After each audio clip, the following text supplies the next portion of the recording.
ऐसे ही बहुत सारे क्रोध के निमित्त मिलेंगे।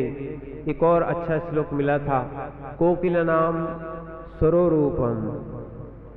कोयल जो होती है ना, वैसे काली होती है, देखने में अच्छी लगती है क्या? नहीं, पर उसका रूप क्या है? स्वर। क्या है? कोई व्यक्ति काला भी हो तो कोई दिक्कत नहीं, पर अच्छा बोलता हो, क्षमा भाव धारण करता हो, अच्छे गुण हैं तो वो अच्छा माना जाता है। कोयल के लिए कहा गया है वो अच्छी गाती है, अच्छी कूकती है, इसलिए वो सबको प्यारी लगती है ना। नारी रूपम प्रतिव्रता। नारी का रूप क्या है? श्रृंगार करना नहीं है। क्या है? ये गंदे गंदे कपड़े पहनना भी नहीं है। नारी का रूप क्या है? शील धारण करना, पतिव्रत धारण करना।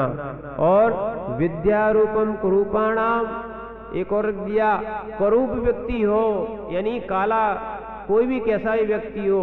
एक अष्टग्रीवाचारी वक्राचारी का नाम आता है, 8 जगह से कुबड़े थे, काले थे, फिर भी बहुत ज्ञानी जीव थे। तो अगर आप कुरूप हो और आपने विद्या धारण कर ली तो आपका वो गुण माना जाएगा क्षमा रूपम तपस्विनाम। और आप तपस्वी बनना चाहते हो, मोक्ष मार्गी बनना चाहते हो, तो आचार्य महाराज कह रहे हैं आप क्षमा धारण करो। व्रती बनना चाहते हो, महाव्रती बनना चाहते हो, धर्मात्मा बनना चाहते हो, तो क्या करो? क्षमा धारण करो। इसलिए ध्यान रखना, क्षमा धर्म बहुत उत्कृष्ट है। पूजा कोटि समम स्त्रोतम, 1000 करोड़ पूजाएं कर लो, पूजा कोटि, ठीक है ना, समम स्त्रोतम, 1 करोड़ पूजा कर लो और 1 बार स्त्रोत का पाठ कर लो अच्छे भाव से, ठीक है ना, बराबर है ना। और स्तोत्रम कोटि समम जपः, 1 करोड़ आप क्या करो? नहीं, स्तोत्र पढ़ो और 1 बार जाप कर लो आप, ठीक है ना, उसके बराबर हो रही। और फिर ध्यान रखना, आचार्यों ने लिखा है जपा कोटि समम ध्यानम, 1 करोड़ आप जाप कर लो और 1 बार ध्यान करो। आज सुबह ध्यान किया था, थोड़ा बहुत लगा कि नींद आई रही थी? क्यों से विरार्थी हो, नींद आई थी? देखो, आज हम प्रक्रिया आपकी प्रारंभ कर रहे हैं। अगर आपको जो जो बताया जा रहा है वो आप अंदर शरीर में देखते रहे और उसको एकाग्र करते रहे, उसका नाम ध्यान है। मन चित्त को एकाग्र करना, और उससे 1 करोड़ जाप कर लो और 1 ध्यान कर लो। आचार्य ने लिखा बराबर है। और लिखा है ध्यानम कोटि समम क्षमा। कितनी बड़ी बात कह रहे हैं। 1 करोड़ ध्यान कर लो, 1 करोड़ ध्यान करो और 1 बार क्षमा कर दो। अब आप एक काम करना, गुणा भाग करना। पूजा से कितना गुना? 1 करोड़ गुना क्या है? स्त्रोत। 1 स्त्रोत माने 1 करोड़ स्त्रोत से 1 बार की जाप, और 1 करोड़ जाप से 1 बार का ध्यान, और 1 करोड़ ध्यान से 1 बार की क्षमा। विचार करो आप, मैंने कितनी पूजाएं आ गई आपकी। आप पूजा पे लड़ते हो ना, आप क्षमा नहीं करते हो। वेदी पर बैठ के भी लड़ते हो आप, पुस्तक को, यानी वेदी को, भगवान को, स्थान को, कई जगह के निमित्त लेके आप लड़ते हो, पर आपको ये नहीं मालूम है कि आपको करना क्या चाहिए था। क्षमा कितनी, अगर कोई बैठ भी गया बैठ जाने दो। हमें तो यही समझ में नहीं आता है कि ये बड़े लोग कब सुधरेंगे। क्या है, जब तक बड़े लोग नहीं सुधरेंगे तो छोटे लोग भी सुधरने वाले। धर्म के पीछे लड़ रहे हैं, संस्थाएं अलग अलग बनाए हैं, अलग अलग लोग, भिन्न भिन्न प्रकार से लोग सोच रहे हैं हमारा धर्म चल रहा है। कोई धर्म नहीं है, सब कसा है। क्षमा रखो, क्षमा। आनंद आना चाहिए। अपन को तो कहीं बैठ के भी धर्म ध्यान करना है, देखना। इसलिए साधु निरंतर विहार करता रहता है, कोई एक क्षेत्र में भी नहीं रहता, एक मंदिर में भी नहीं रहता है, क्योंकि ये क्रोध के निमित्त उपस्थित हो जाएंगे। अपन को तो क्षमा धारण करना है, तो हर जगह क्षमा धारण करो, आनंद में रहो। पर जब लड़ते हुए व्यक्ति दिखते हैं तो लगता है कि अज्ञानता इन लोगों की कम मिटेगी, राग हो जाता है, राग, इस राग के कारण क्रोध आता है, कर्म बंद होता है, वो संसार में भटकना पड़ता है। सबसे बड़ी बात तो ये है, आत्मा का धर्म प्राप्त नहीं हो रहा है। आत्म धर्म के लिए मनुष्य बने थे, क्या बने थे? मनुष्य, और वही जानवर जैसे लड़ते हैं अपन। भैया जानवर की प्रवृत्ति कब छूटेगी? नारकी इसलिए नहीं कह रहे कि तुमने नारकी देखे नहीं है, अभी दिखते हैं क्या?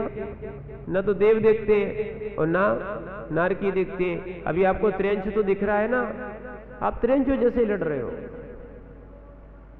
थोड़ी थोड़ी सी रोटी के पीछे लड़ रहे हो, जमीन के पीछे लड़ रहे हो, बहुत सारी चीजों पे आप क्रोध कर देते हो।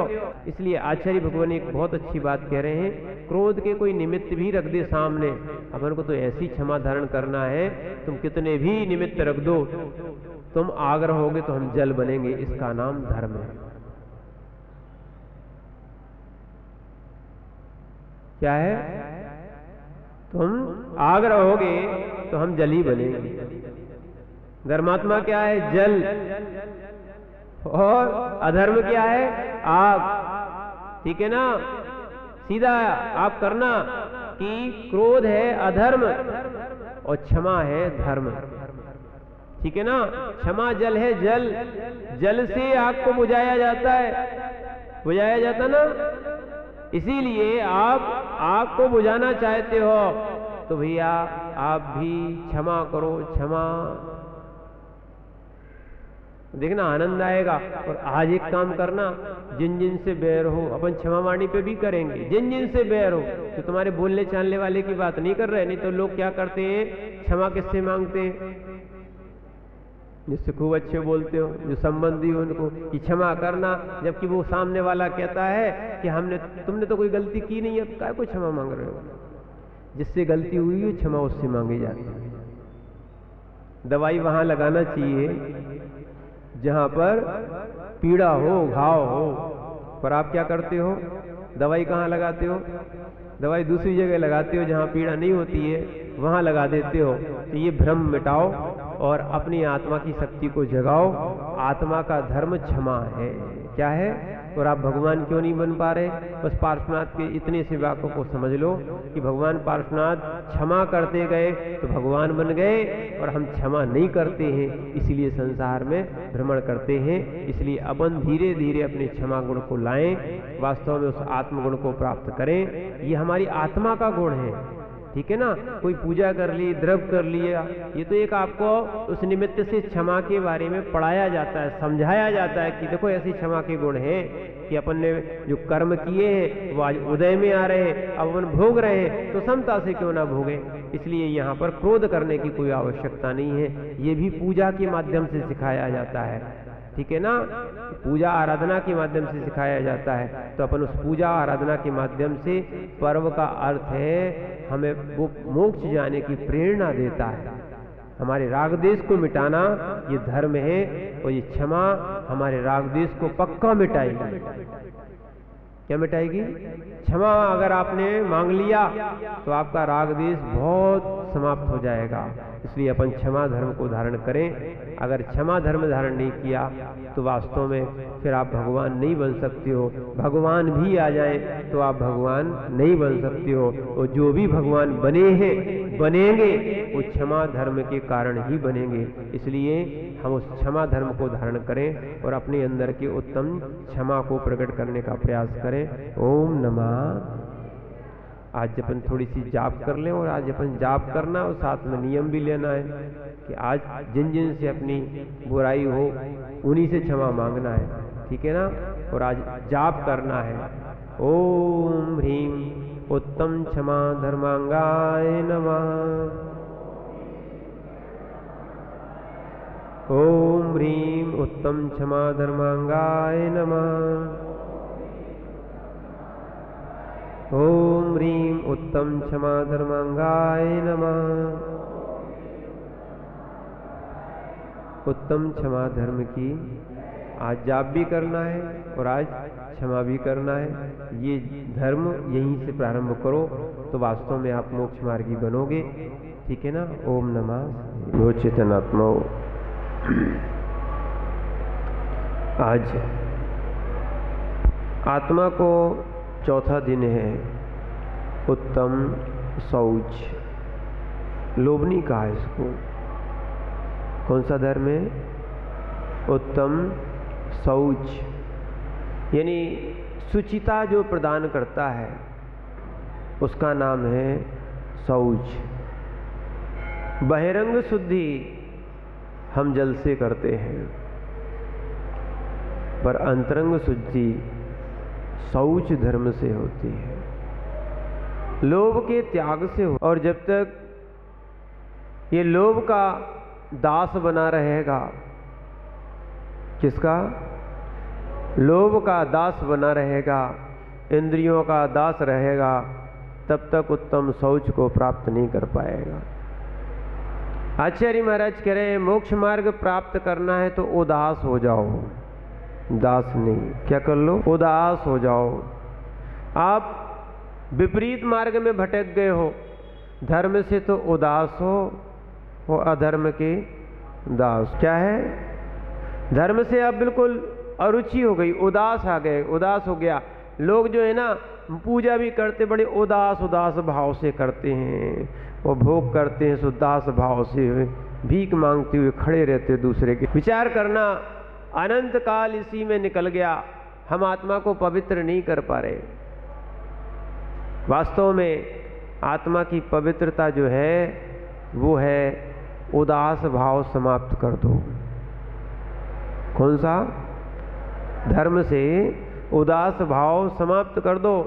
और वास्तव में हमें धर्म ग्रहण करने के लिए मन को पवित्र करना चाहिए। आत्मा को तो बहुत पवित्र करने का प्रयास करते हैं पर होती नहीं है। उसका कारण भी यही है, हम बहिरंग की पवित्रता मात्र ध्यान रखते हैं कि सोले के वस्त्र पहनना है, नहा के आना है, धो के आना है, पर अंदर से तो वैसे ही काले पीले बने रहते। लोभ जो है ना, लोभ आपका जा नहीं रहा है, और जब तक लोभ नहीं जाएगा तब तक आपको मुक्ति नहीं मिलेगी। अभी सत्येंद्र भैया बोल रहे थे कि महाराज हमें सरल सा सीधा सा रास्ता बता दो, तो छुल्लक जी बोले कपड़े पहने वाला, कपड़े पहने पहने आप मोक्ष जाना चाहते हो क्या? इंद्रियों के दास बने बने आप मोक्ष जाना चाहते हो? बिल्कुल सरल और सीधा और साफ रास्ता है मोक्ष मार्ग का।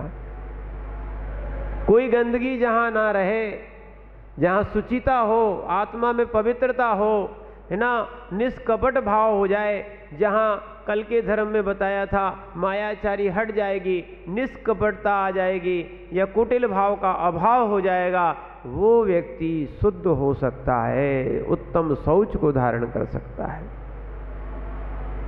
क्या है? इमरती जैसे तो अपने परिणाम है। जलेबी तो थोड़ी सीधी होती, इमरती बहुत ज्यादा कठिन है। हम अपने परिणामों को इमरती जैसे बनाए हैं, इतने कठिन बनाए, और लोग सोचते हैं कि महाराज ये संसार मार्ग बहुत सरल है, जबकि मैं कहता हूँ संसार मार्ग बहुत कठिन है। मोक्ष मार्ग बिल्कुल सीधा हाईवे है। कैसा है? बिल्कुल सीधा जाता है, टेढ़ा मेढ़ा कहीं नहीं जाता। कहाँ जाता है? बिल्कुल सीधा जाता है। पर लोग क्या मालूम, ये लोभ के कारण किसमें आके लोभ में आ जाते हैं। भगवान में भी और भी वस्तुओं में भी हर जगह हम लोभ देखते हैं। धर्म इसलिए खत्म हो रहा है। और जो मोक्ष मार्गी आत्मा को पवित्र करने के लिए बनते हैं, सबसे पहले वो लोभ का त्याग कर देते हैं।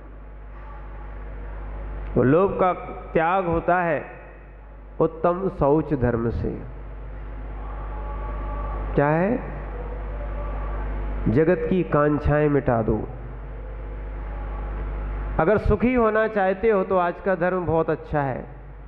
एक एक गुण आपको बढ़ाने का प्रयास करा रहा है कि आपके जो आत्मा में गुण निकल गए थे या जिनको आप देख नहीं पा रहे थे उनको दिखाने का ये ग्रंथ और भगवानों का उपदेश काम कर रहा है कि व्यक्ति लोभी हो गया है, बहुत लोभी हो गया है, इतना लोभी हो गया है, इतना भोगी हो गया है कि वो भगवान को और भगवान के बताए गए मार्ग को भी नहीं समझ पा रहा है। जोड़ने में टेंशन है, छोड़ने में कोई टेंशन नहीं है, पर लोभी को टेंशन है। बताओ क्या साथ में लाए थे? कुछ लाए थे क्या? है ना? वो क्या साथ में ले जाओगे? लोभ से हमने क्या कर लिया? अपना संसार स्वयं बसा लिया है। ध्यान रखना, किसी के साथ कुछ नहीं जाता, ये स्वयं तुम देखते हो। दिखता है ना?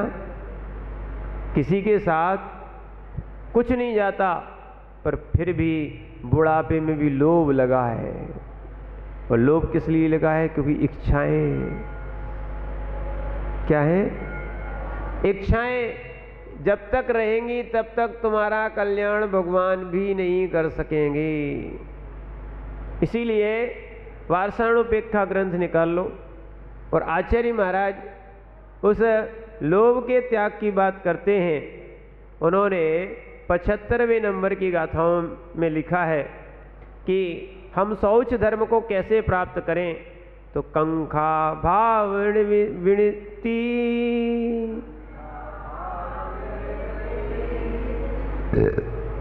कंखा भावण वित्ती किच्चा वैराग्य भावना जुत्तो किच्चा वैराग्य भावना जुत्तो जो अट्टदी परम मुनि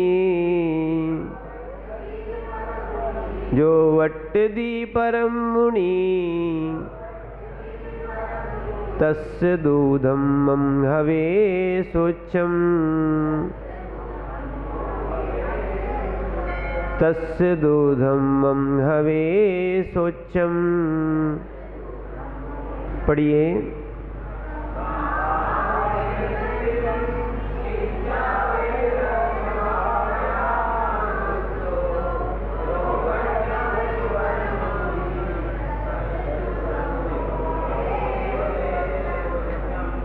आचार्य भगवान यहाँ पर निर्ग्रंथों को उपदेश दे रहे हैं। उत्तम शौच अगर प्राप्त करना है तो उत्कृष्ट कांक्षा भाव से निर्वृत्ति प्राप्त कर लो। कांक्षा नहीं होना चाहिए। लोगों की इच्छाएं समाप्त नहीं हो रही हैं और लोग चाह रहे हैं कि हम सुखी हो जाएं। 3 काल में भी सुखी नहीं हो पाओगे। और आज तो इच्छाएं बढ़ती जा रही हैं। विज्ञान नए नए आविष्कार करता जा रहा है, नई नई आपको साधन देता जा रहा है और आप उसकी आकांक्षा करते रहते हो। ध्यान रखना, कांक्षा वाला व्यक्ति दुखी होता है।